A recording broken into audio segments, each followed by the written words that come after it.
अधिकारी तो है बड़का भैया है कि गांव के अधिकारी तो है छोटका भैया है। आहे लाल भैया है भैया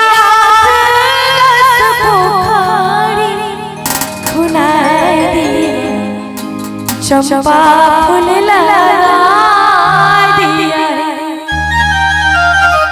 और कमेटी का आवाज से देखता हूं लेकिन हमारे यूट्यूबर कॉल के लिए गौर कर दियो तो बस हम कहले गांव के अधिकारी तो है बड़का भैया है। गांव के अधिकारी तो है छोटका भैया है। आहे लाल भैया है भैया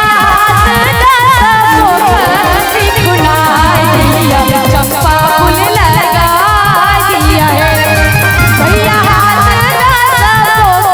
सिकुनाई दिया चंपा फूल लगा दिया है।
बहुत आभार जो समस्त टीम के आमंत्रित करता है के लिए बहुत बहुत आभार। समस्त ग्रामवासी का विशेष आभार हमारे विवेक भैया का।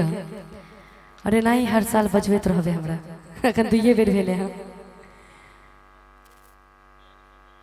नहीं आप भ गेले अब कुर्सी के थोड़े सुनेबे फिर अहाँ सब आबैत रहिए फिर सुनेबे। अहाँ तो बड़का मनुख लागे छी। बहुत बहुत आभार।